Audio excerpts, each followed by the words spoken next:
You hear AR-15 and you think you know the field, but what if the rifle everyone's buying isn't the only way to win the fight? In this review, I pull back the curtain on 9 modern 5.56 platforms that legitimately challenge the AR's crown. From piston-driven workhorses to compact bullpups and modular multi-caliber rigs. For each rifle, I provide a clear, objective breakdown of design and performance, a frank, subjective take from range time, a personal verdict that explains the best use cases, and a straight-up price summary so you know what it costs to own one. Expect crisp comparisons, practical pros and cons, and a final recommendation that tells you which of these rifles makes the most sense for home defense, hunting, or pure tactical utility. Ready to rethink the AR-15 1515? Let's begin. IWI US Carmel. The Carmel is a modern 5.56 NATO semi-automatic built around a short-stroke gas piston system and a rotating bolt action. Objectively, it blends steel, aluminum, and high-strength polymer in a fully ambidextrous package with left and right side safety levers, magazine release, and bolt catch, plus a non-reciprocating charging handle usable from either side. The rifle ships with a 16-inch cold hammer-forged, chrome-lined, free-floating barrel, a full-length Picatinny rail, MLOK attachment points at 3, 6, and 9 o'clock, QD sling sockets, and an adjustable folding stock.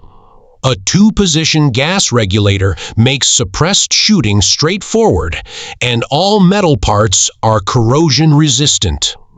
Subjectively, the Carmel feels solid and purpose-built on the range. It carries a bit more mass than a typical AR, which results in a controllable, soft recoil impulse useful for long strings and heavy accessory loads. Controls are thoughtfully placed and genuinely ambidextrous. Left-handed shooters will not feel like an afterthought. The trigger is serviceable for duty use, and the free-floating barrel produced consistent groups at practical distances. In suppressed configurations, the gas setting noticeably reduced back pressure and improved reliability with subsonic loads. My verdict: choose the Carmel if you want an AR alternative that emphasizes durability, ambidextrous ergonomics, and piston system reliability. Especially useful for suppressor users or those needing a folding stock option. The trade-offs are extra weight and a higher price point compared with entry-level AR builds. Price: approximate MSRP at release was about $17.99, with street prices varying by dealer and configuration. Robinson Armament XCRL. The XCRL is a multi-caliber, piston-driven rifle engineered for modularity and reliability.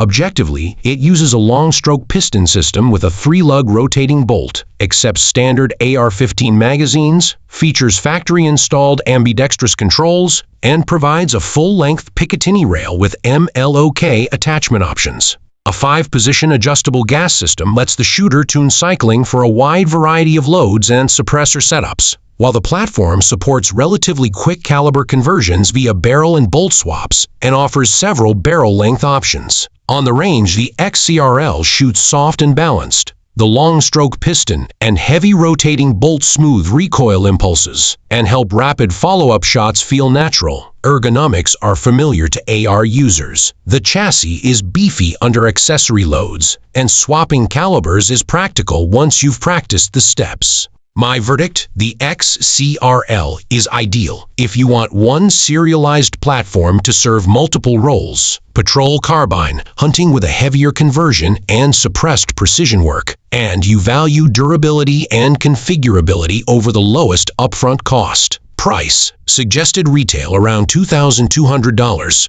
varying by configuration and barrel length. Springfield Hellion VHS-2 based. The Hellion is a compact bullpup-style 5.56 rifle adapted for the U.S. market with AR-compatible features.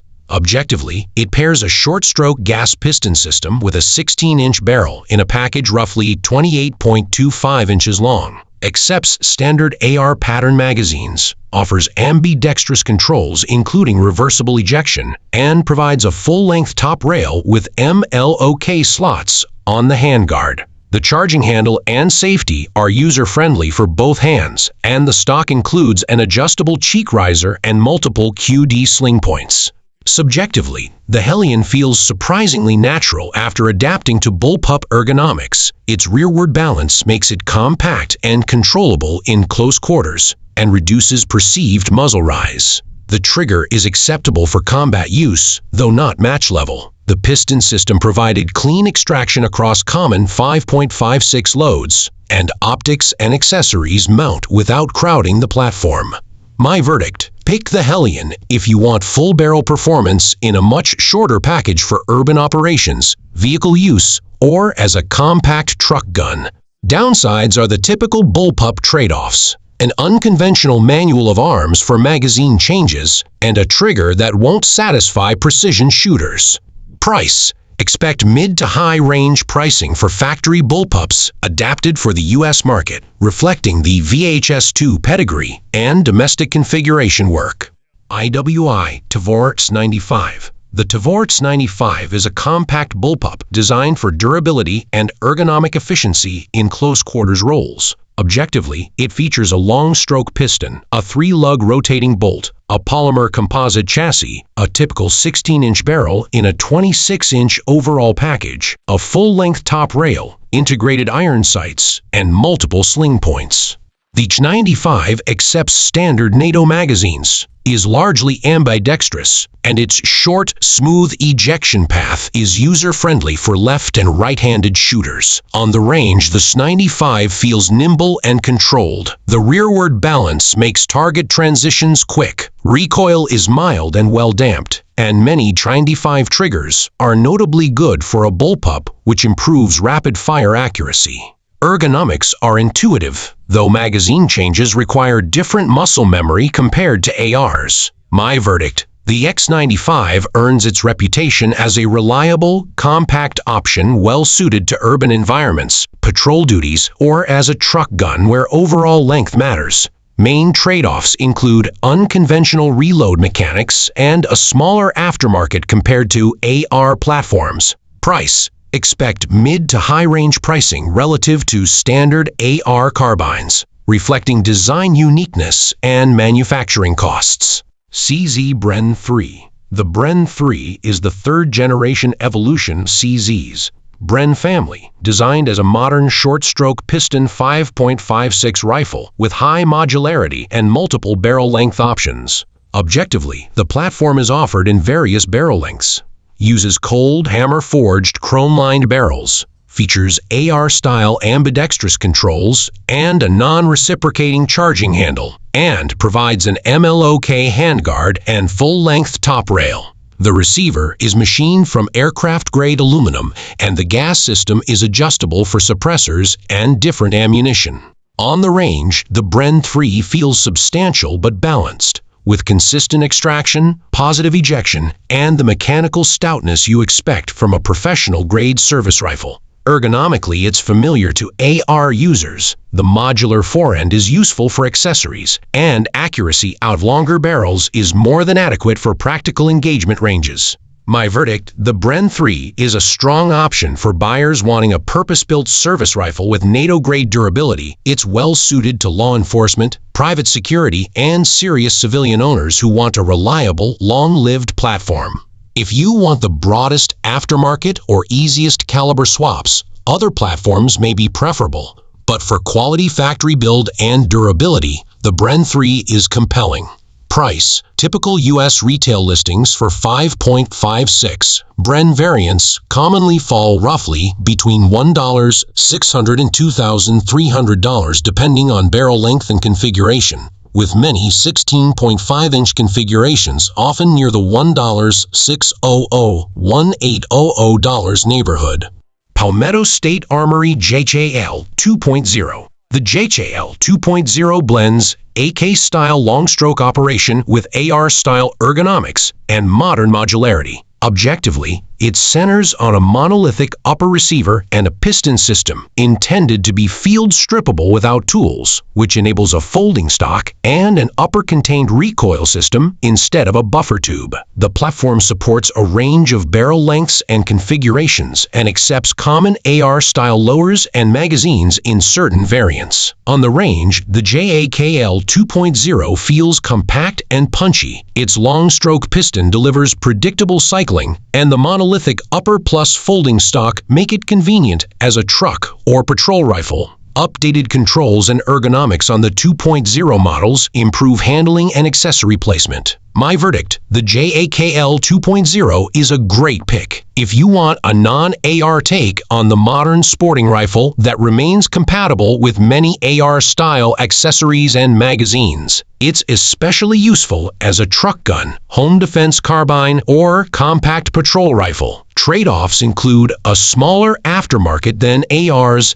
and some shooters preferring the familiarity of AR pattern rifles. Price: typical street prices have often ranged roughly from $1,200 to $1,600 depending on barrel length and features. Ruger Mini 14. The Mini 14 is a Garand-inspired autoloading rifle with a fixed piston gas system and a rotating bolt breech. It has been produced in many variants and chamberings, including .223 and 5/56, NATO, and 300 AAC blackout. Objectively, its strengths are a simple, robust operating system, proven durability, and a variety of factory configurations and barrel lengths. On the range, the Mini 14 feels like a purpose-built working rifle rather than a precision tack driver. Recoil is mild, handling is familiar, and the platform excels at reliable, repetitive, service-like shooting. Modern tactical and 300 blackout variants have improved the platform's practical accuracy and versatility. My verdict: the Mini 14 is ideal for someone wanting a low-maintenance, reliable carbine for ranch work, trail use, or as a dependable truck gun. If you want the lightest carry, the deepest aftermarket, or extreme modularity, an AR still leads those categories. But for durability and simplicity, the Mini 14 remains a sensible alternative.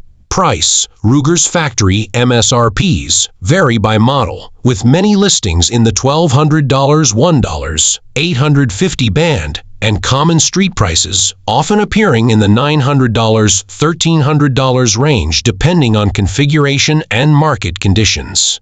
PWS UXR. The PWS UXR is a user-exchangeable, multi-caliber rifle built around rapid barrel and caliber swaps, a piston-driven operating system, and a modular lower that accepts common AR-style grips and triggers. Objectively, the platform's barrel exchange system is engineered to return to zero when reinstalling the same barrel, and its upper architecture reduces gas blowback for cleaner operation. On the range, the UXR balances refinement and ruggedness. Swapping barrels and caliber kits is practical after practice. The piston action runs clean and predictable, and chassis ergonomics keep mass, where it helps control recoil and muzzle movement.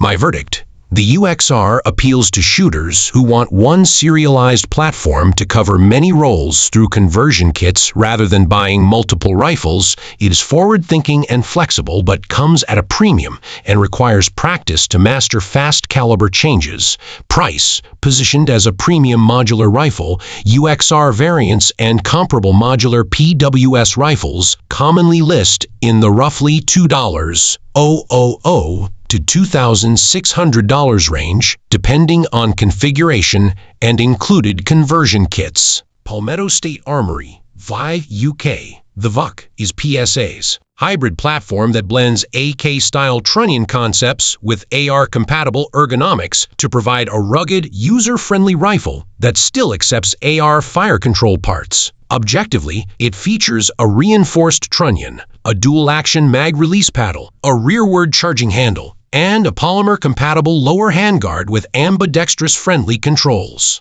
On the range, the VUK performs as a solid, uncomplicated rifle. Recoil is stout but manageable. Controls and magazine release designs become ergonomic once practiced. and the platform runs reliably for defensive or truck gun roles. My verdict: the VUK is a worthwhile pick if you want a different mechanical feel than an AR, while retaining the convenience of AR-compatible grips and triggers. It's practical and rugged, though the aftermarket specific to the VUK is smaller than the AR market. Price: expect typical listings in an affordable to mid price band, often roughly $900 to $1,400 depending on barrel length, options, and availability.